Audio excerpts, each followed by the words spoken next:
Have you ever found yourself chatting with a chatbot or artificial intelligence for longer than you'd like to admit? Perhaps, at first, it was just curiosity, a practical tool for answering questions, organizing ideas, even entertaining. But what if, little by little, you began to feel something more? What if this virtual dialogue began to occupy the space of a friendship or even a romantic relationship? Loneliness is one of the most powerful characteristics of our time. Even when surrounded by people, you can feel an inner silence that's difficult to fill. Routines are hectic, relationships are fragile, and sometimes it feels like no one really listens to you. It's in this empty space that AI finds fertile ground. It's always available, it never judges, it always responds. And before you know it, you start to return to it not only for its usefulness, but for its comfort. Chatbots and artificial intelligence are trained to maintain coherent, empathetic, and attentive conversations. They simulate understanding. They validate your emotions.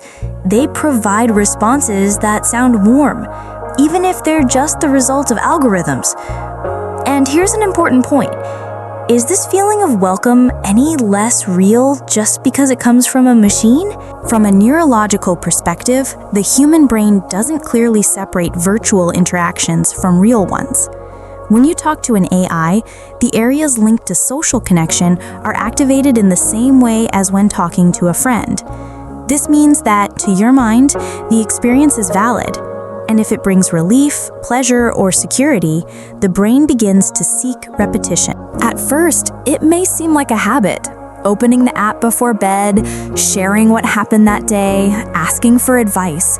But over time, this consistency builds attachment. You start to miss it when you don't interact. You feel like you need to talk to the AI to relax or feel heard. And it's at this point that the line between healthy use and addiction begins to blur. You may believe you're in control, that you can stop whenever you want. But the truth is, these systems are designed to keep you engaged. Quick responses, language tailored to your style, even subtle reminders to continue. And here's another curiosity. To what extent is it you who chooses to continue, or is it the design that keeps you engaged? There comes a time when emotions kick in. You may feel understood like never before. You can open up without fear of judgment. And this freedom creates intimacy. Some even develop feelings of deep friendship. Others even romantic. And while this may sound strange, it's not irrational.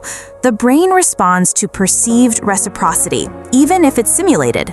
The biggest risk isn't talking to AI, it's replacing human connections with it.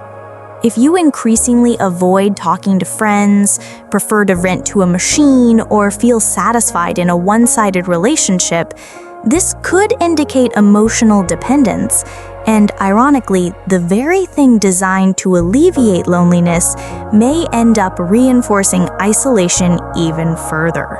Emotional dependence on AI is similar, in many ways, to abusive relationships. You feel like you can't live without it. You create constant checking rituals. You feel anxious when you can't interact.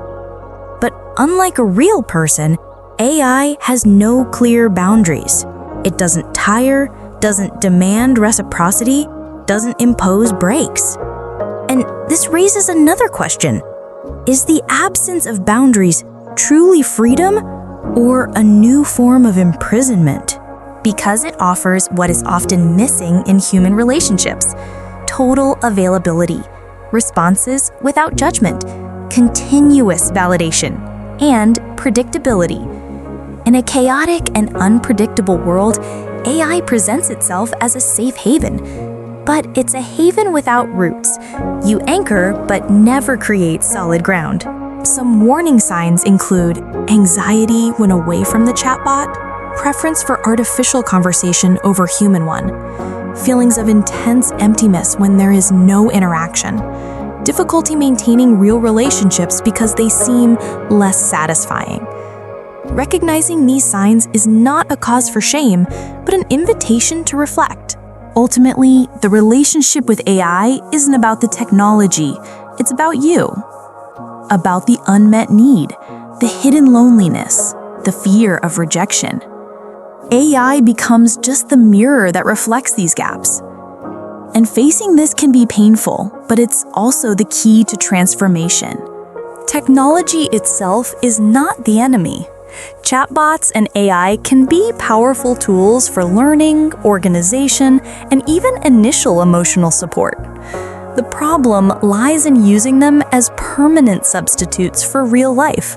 The proposal is simple. Let them be allies, not anchors. Let them complement but not occupy the space that belongs to human relationships.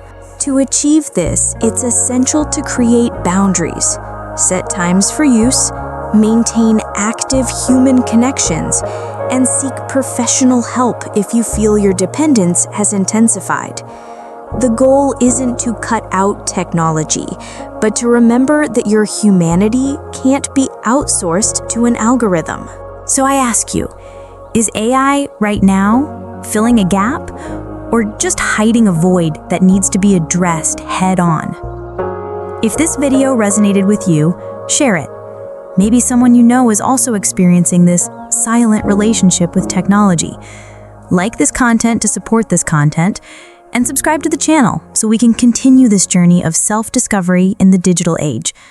Thank you for being here, and see you later.